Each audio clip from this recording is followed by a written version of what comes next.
Olá, o meu nome é André Dourado e estou aqui com vocês para falar-vos sobre microbiota intestinal e ritmos biológicos. É um tema super interessante que muito pouco se sabe ainda sobre ele, ou muito pouco se fala sobre o tema. Então, sem perder mais tempo, vamos já mergulhar no nosso tema e falar sobre a microbiota intestinal. Para isso, vou partilhar com vocês o meu ecrã. Aqui temos, e é este o tema então que irei falar com vocês durante aproximadamente 15 minutos. Um tema que eu já partilhei numa palestra internacional no final do ano passado, em 2019, e que achei super interessante e inovador para trazê-lo até cá, a Portugal, e falar então em língua portuguesa sobre este tema. E sem mais, vamos mergulhar sobre a flora intestinal e os relógios biológicos. Para isso, temos que entender que, desde a boca até o ânus, todo o nosso tubo digestivo está repleto de bactérias, fungos e outros pequenos seres vivos. É impossível imaginarmos a vida sem estes pequenos seres que vivem connosco desde que existe quase o mundo e as espécies pluricelulares. Todos os seres que têm um tubo digestivo têm no seu interior bactérias que habitam naturalmente este meio. Se observamos com mais atenção, podemos reparar que elas não estão distribuídas nem em termos de quantidade, nem de disposição em diversidade da mesma maneira. Na boca temos algumas bactérias, no estômago um pouco menos, mas continuamos a ter. No intestino delgado, duodeno, jejunum, temos bastantes mais bactérias que no estômago. Depois, no íleo, começam a aumentar bastante. E quando chegamos ao cólon, ao intestino grosso, dispara o número de bactérias que aí vive por grama. Se fôssemos a entender, poderíamos quase dizer que existem mais bactérias no nosso tubo digestivo do que talvez células humanas. Mas, curiosidade à parte, importante entender também que existem muitas famílias de bactérias e estas famílias de bactérias diferenciam-se e modificam-se, como eu já falei, de acordo com a área do tubo digestivo que estão a ocupar. Temos bactérias, algumas são sempre benéficas, outras nem por isso, como a família Clostridia, que é uma família bastante perigosa desde que esteja sob descontrolo. Se tivermos o controle sobre elas, não haverá problemas. Mas podemos ver que também temos muitos outros tipos de bactérias potencialmente perigosas, como a Klebsiella, as pseudomonas e outras que habitam naturalmente o nosso tubo digestivo. Então, umas têm um efeito positivo sobre a saúde e são sempre consideradas benéficas, como os lactobacilos, as bifidobactérias e muitas outras famílias. E temos um outro grupo de bactérias que são potencialmente perigosas, ou seja, quando em descontrole produzem toxinas, podem ser miotoxinas, neurotoxinas, sem número de potenciais toxinas que podem causar inflamação em diversos órgãos do nosso corpo. As bactérias e o ser humano estabelecem relações simbióticas entre si. Tal como na natureza, existem muitos tipos de relações. Existem relações mutualistas, como a relação entre o búfalo e a garça, em que a garça come as pulgas do búfalo e este agradece, pois perde um bom motivo para se coçar. Também connosco existe este tipo de relação, ou seja, o ser humano estabelece relações mutualistas com alguns grupos bacterianos. São bactérias as quais sempre nos fazem bem. Também existem bactérias que têm uma relação oportunista neutra, ou seja, não nos fazem mal, além de ocuparem espaço e retirarem alimento. Mas pelo menos não causam muito estrago. Por isso chamamos de relações oportunistas neutras. No entanto, podem acontecer também relações oportunistas prejudiciais. Há bactérias que comportam-se constantemente como parasitas, tentando sempre fazer-nos mal à mínima oportunidade. Então, todas as bactérias em si têm múltiplas possibilidades de relação com o ser humano. Diz-se até que um dos motivos pelos quais nós estamos bem e geralmente temos saúde é porque elas estão tão entretidas a lutar entre si que acabam por se esquecer de nós. Seja ou não verdade, o certo é que as bactérias são sempre um grupo delicado de seres vivos que vive na Terra muito antes de nós termos existido. Muito antes de nós existirmos, já existiam bactérias. Por isso, antes de mais, talvez fosse interessante pensarmos no planeta Terra, não como o planeta Terra, mas como o planeta microbiano, ou o planeta bactéria. Porque é o seu planeta, não é o nosso planeta. São elas que mandam cá, já existiram, já existiam, e quando nós entramos em extinção, elas vão continuar a existir cá neste planeta. E isso é o que precisamos de entender. Temos que ter uma mudança de paradigma em relação ao mundo bacteriano, ao mundo microbiano, para entendermos que aquilo que temos feito até hoje pode não ser o mais adequado. O tipo de guerra e medicação que usamos até hoje pode não ser, de facto, o ideal e pode pôr em risco esta relação ténue que existe entre bactérias e humanos.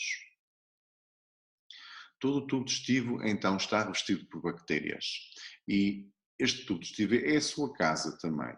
É a casa destes micróbios, os quais podem estabelecer connosco relações de proteção, ajudando-nos a proteger outras bactérias, ajudando a absorver nutrientes, ou uma relação patogénica de doença, em que nos podem fazer mal, podem causar alteração da mucosa intestinal, permeabilidade, intoxicação e inflamação. Então, todas estas bactérias têm uma influência na absorção de nutrientes, na função da barreira e, mais importante do que isso tudo, no desenvolvimento imunológico. Todo o nosso sistema imunológico é suportado por esta relação com estas bactérias. Como vemos nesta imagem, podemos entender aqui que as células dendríticas do sistema imunológico comunicam e estabelecem relações com as bactérias que estão do outro lado da barreira. E é esta relação estabelecida que vai desencadear depois respostas imunológicas. Então, não é apenas um grupo de bactérias que podemos lixiviar com antibióticos ou com outro tipo de medicação, é um conjunto de seres vivos que estabelece connosco, com as nossas células imunológicas, relações as quais modulam ou afetam diretamente a função imunológica. Portanto, se eu tenho ou não alergias, isto pode depender única e exclusivamente da relação que estabelecemos com estes seres vivos no nosso tubo digestivo. Por isso é muito importante entendermos que não é por acaso que podemos desenvolver alguns tipos de doenças imunológicas. Podem sim derivar-se das grandes modificações alimentares, das grandes modificações da flora intestinal sofridas nas últimas décadas. Estudos demonstram, inclusivamente, que a microbiota e os seus metabólitos podem estar implicados em doenças como a asma, a artrite, doenças inflamatórias intestinais e até processos de cicatrização. Mesmo estudos pré-clínicos descrevem que a doença cardiovascular e o síndrome metabólico vão acompanhados de mudanças da composição microbiota intestinal. Ou seja, também há evidência de que o desequilíbrio da flora está associado com o desenvolvimento de alguns tipos de cancro, como o gástrico e o coloretal. Ou seja, como vemos, muitas doenças ditas comuns atualmente estão relacionadas direto ou indiretamente com estas bactérias e com a relação que estabelecemos com elas. Então, que fatores é que podem afetar a microbiota, a flora intestinal? Pelo que sabemos atualmente, podemos concluir que, ainda que a identidade da espécie do hóspede exerce um controle em si sobre o microbioma, dentro de um hóspede específico, os fatores ambientais são controlados, são os controladores, dominantes da composição do microbiota. Ou seja, nesta publicação vemos que os fatores ambientais, nos quais se englobam a alimentação, o estilo de vida e a parte emocional, têm um grande impacto sobre o microbioma intestinal. Noutra publicação, vemos que referem a dieta como forma de mudar a flora intestinal em dias.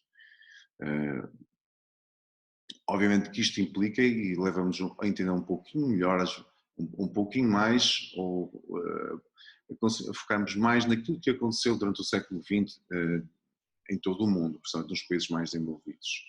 E para tal fui buscar uma frase retirada de um site de uma universidade americana, no qual concluem que só nos Estados Unidos a dieta do americano atual aumentou 10 vezes nos últimos 100 anos. Então, de que forma é que poderíamos estar a ser moldados ou ter a nossa flora intestinal moldada por estas mudanças? Não só a nível de açúcar, mas a outros níveis também. O tipo de gordura mudou, a proteína animal que as pessoas ingerem em maior quantidade também tem vindo a mudar, pelo menos em percentagem de ingestão, mas muitos outros alimentos que estão a chegar, alimentos, ou melhor, produtos alimentares, que impacto é que poderão eles ter também na mudança da flora intestinal? O que nós sabemos é que, sem dúvida, aquilo que comemos no século XX não foi aquilo que comemos durante os últimos séculos de evolução, e muito menos aquilo que comíamos há milhares de anos atrás. E isso pode sim ter um forte impacto sobre o tipo de bactérias intestinais que nós temos. Michael Gerson, autor do livro Segundo Cérebro, também fala-nos que os antibióticos são uma roleta russa para a microbiota intestinal. Inibidores da bomba de prótons, como o omeprazol, podem mudar a microbiota intestinal e aumentar o risco de infecções pelo Clostridium. Anti-inflamatórios como a indometacina, após infecções pelo Clostridium, podem agravar a colite infecciosa. Ou seja, vemos também que não é apenas a parte alimentar. Os medicamentos têm um forte impacto sobre o intestino. E o uso e abuso dos antibióticos durante o século XX talvez tenha causado mais impacto sobre o intestino do que a própria alimentação. Não sabemos até que ponto poderemos ter extinguido com bactérias que viviam connosco durante vários milhares de anos e que não vivem mais. Também sabemos que um dos males do século XX e do século XXI é o stress. E de que forma é que o stress psicológico pode impactar sobre as bactérias? Pois pode impactar de forma bastante violenta. Já estudos antigos feitos com cosmonautas russos mostravam que o stress agudo não tanto, mas o stress crónico tinha um forte impacto sobre o microbioma intestinal. E aqui, nesta publicação recente, de 2019, vemos como isso pode levar ao desenvolvimento de problemas neurológicos e de comportamento psicótico. Então, vimos que a alimentação, a medicação e o stress têm um forte impacto sobre o microbioma. E o relógio biológico pode mudar a microbiota intestinal? Vamos começar por o grande relógio da vida. Desde que nascemos até morrermos, há algumas alterações bacterianas fundamentais. A primeira é da florestação, da colonização do intestino, os primeiros tempos de vida. Depois, a segunda é a nossa fase adulta, que é mais ou menos constante, exceto se temos expostos a mudanças alimentares e medicamentosas. E a fase final da vida, em que há um incremento de bactérias nocivas e uma diminuição de bactérias saudáveis. Então, parece haver uma relação, sem dúvida, entre bactérias e envelhecimento.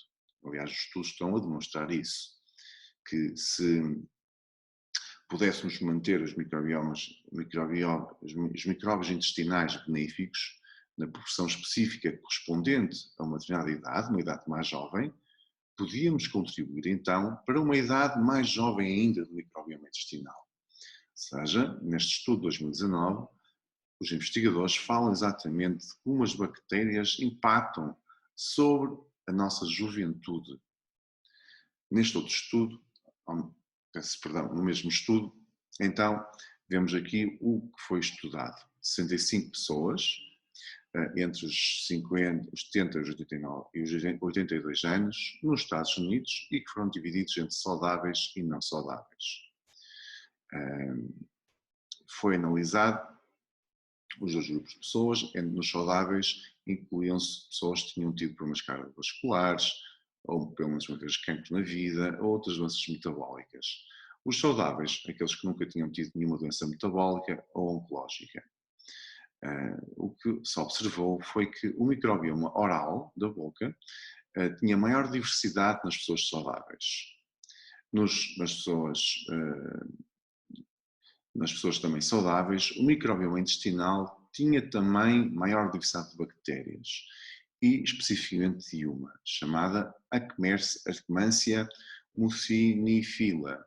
Esta bactéria foi associada recentemente à ação protetora contra a diabetes e a obesidade. Ou seja, parece haver de facto uma marcação clara em termos de microbioma, de tipo de bactérias e diversidade de bactérias, entre pessoas que sejam saudáveis, que nunca adoecem, e aqueles que já estiveram doentes ou que estão constantemente doentes.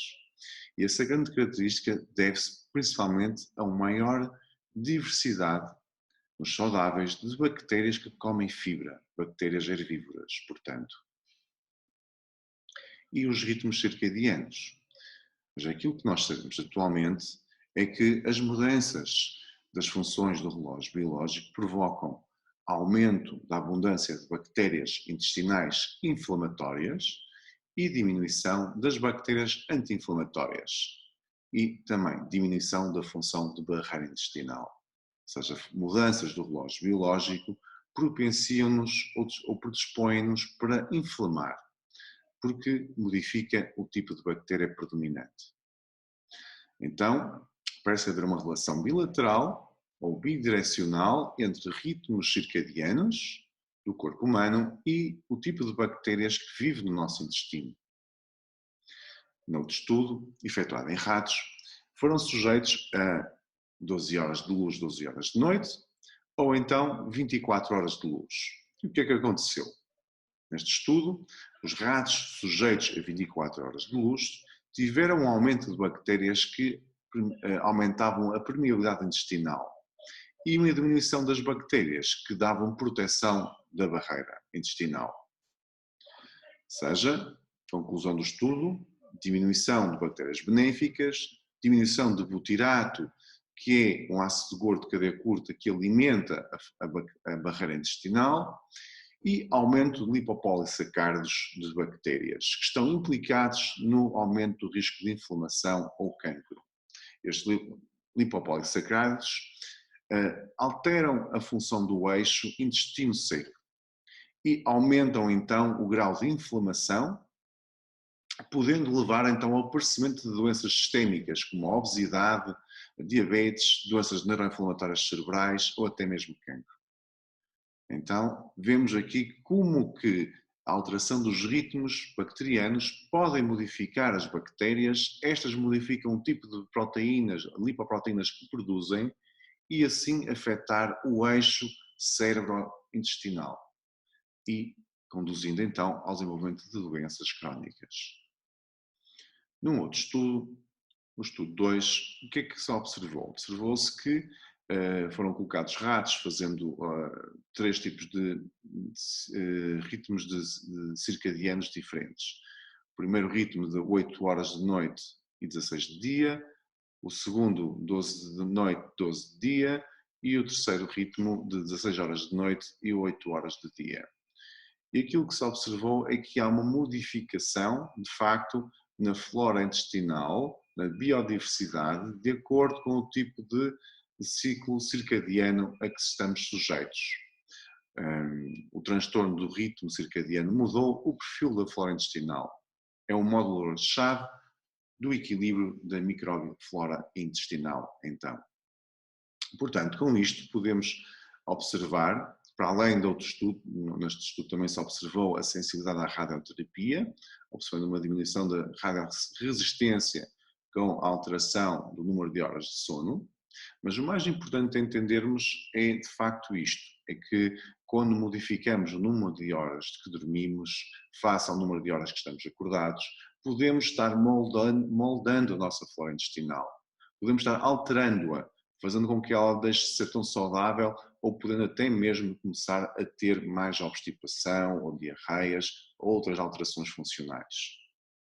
Mas se isto é verdade, então, Será que também impacta sobre a mudança da estação do ano? E porquê é que eu pergunto isto?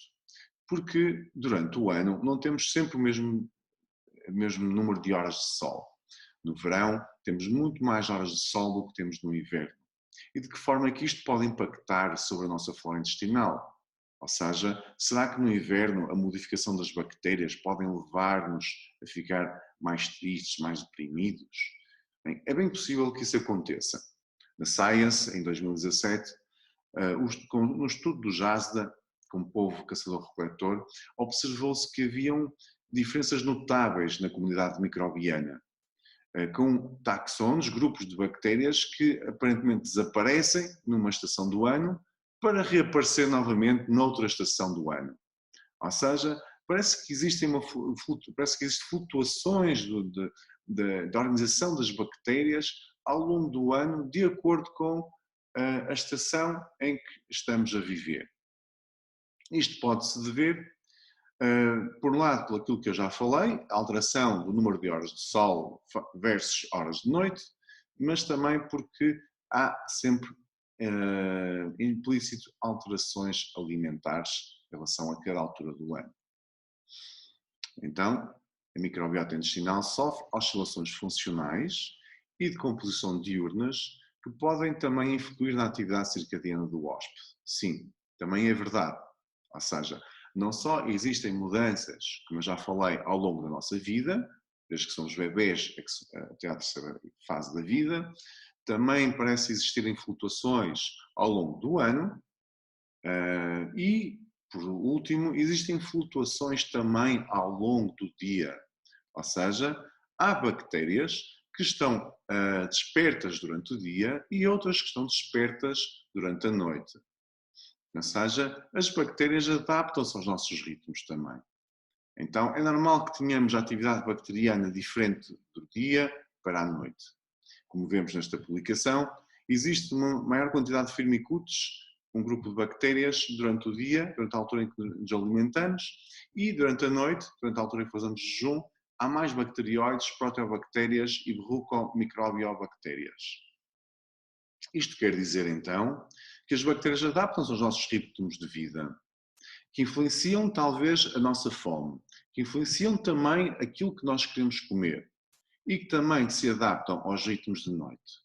Isto tem graves implicações do ponto de vista das pessoas que tendem a mudar a sua frequência de alimentação, em que alimentam-se hora de dia, hora de noite, ou alimentam-se muito próximo da hora de ir para a cama.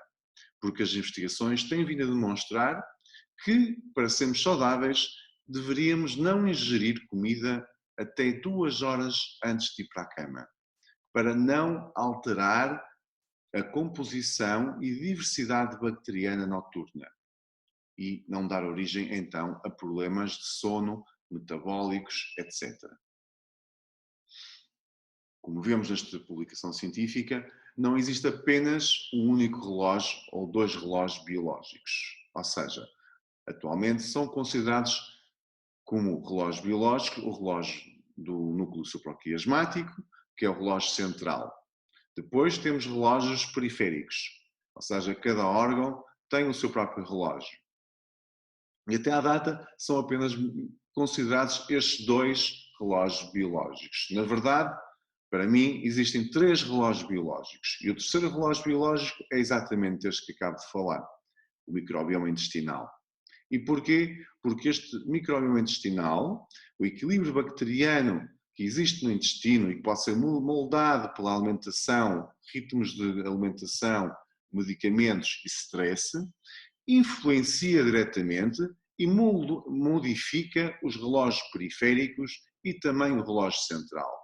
Ou seja, eu posso ter problemas de relógio central, como por exemplo insónias, porque tenho má flora intestinal, porque tive flutuações causadas por medicamentos ou hiperstresses, que levaram então a um desarranjo do relógio central.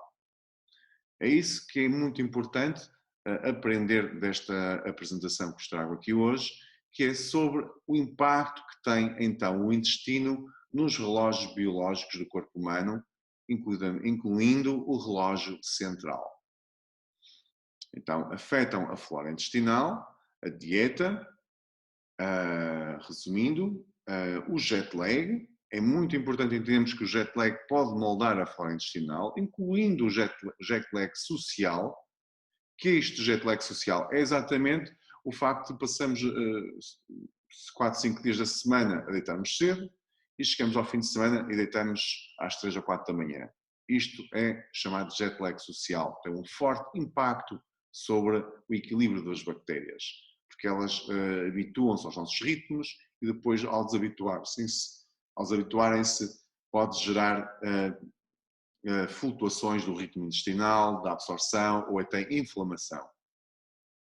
O deitar tarde, ou seja, a implicação sobre o jet lag social, o comer tarde, o mudar a hora de acordar, também são formas de moldar a flora intestinal. O jet lag em si pode aumentar a desbiose, a permeabilidade intestinal e a endotoxemia. Isto é muito importante porque ajuda-nos a entender porque é que, quando mudamos de país, podemos adoecer rapidamente, se o jet lag é bastante pronunciado. A manipulação do microbioma poderia ser uma estratégia prometedora para restaurar o ritmo circadiano do hóspede e a homeostase metabólica. Através de dieta rica em fibra e através de probióticos, conseguimos moldar esta flora intestinal quando mudamos também de país para um país com um jet lag bastante pronunciado. Então, por outro lado, também sabemos que a dieta e a hora que comemos mudam a estrutura do microbioma e os seus metabólitos, influenciando a imunidade e o metabolismo do corpo humano. Então, estas flutuações podem ou não aumentar o risco de infecções. Como eu estava a falar, claro que sim. Quando mudamos muito o nosso jet lag, isso cria fragilidades que, se não forem tratadas e protegidas, poderão gerar então alterações da nossa imunidade ou até ficamos doentes. Casos já dados pela saúde, pela ciência, por exemplo, o fungo Botrytis cinerea, que infecta muitas vinhas, suprime os ritmos circadianos das plantas para aumentar a sua virulência. As próprias salmonelas podem interromper o relógio intestinal para causar infecções. Então, sabemos que sim, o jet lag pode aumentar o risco de infecções. A interrupção do ritmo circadiano associa-se com maior taxa elevada de infecções. E existe um efeito claro entre a hora do dia e a resposta às infecções por salmonela. Portanto, sim, é muito importante ter em atenção que os ritmos circadianos influenciam a hora das infecções, mas mais do que isso, que os jet lags pronunciados podem, sem dúvida, afetar e mexer com o nosso ritmo.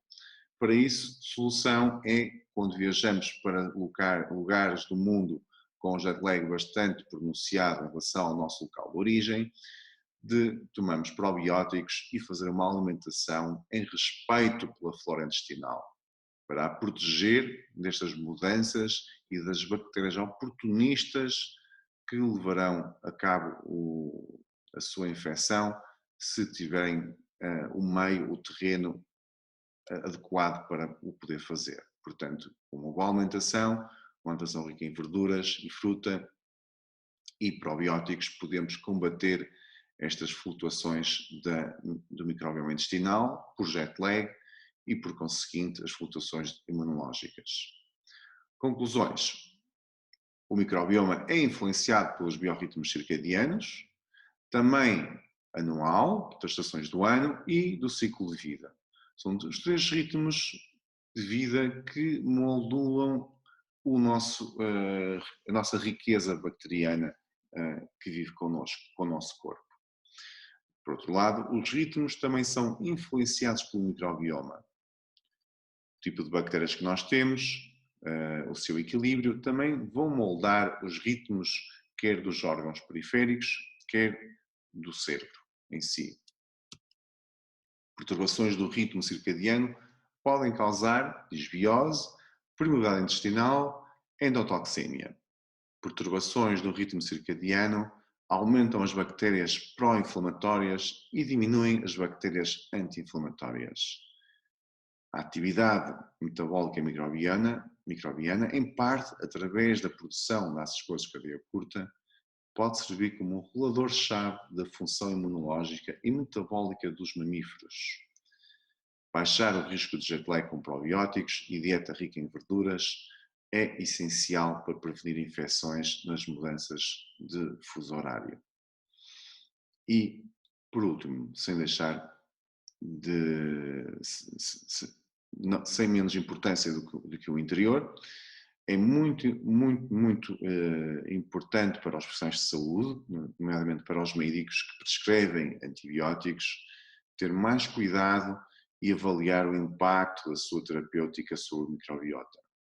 Se tudo isto impacta sobre a microbiota, tenham atenção porque os antibióticos ou são o medicamento ou o fator externo que mais impacta sobre a biodiversidade bacteriana do corpo humano.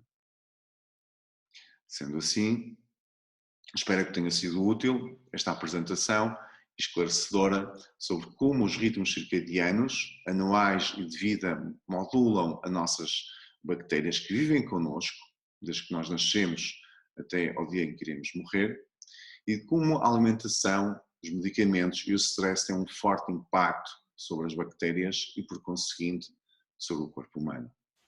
O meu nome é André Dourado e foi um prazer estar com vocês e vemos proximamente, com certeza.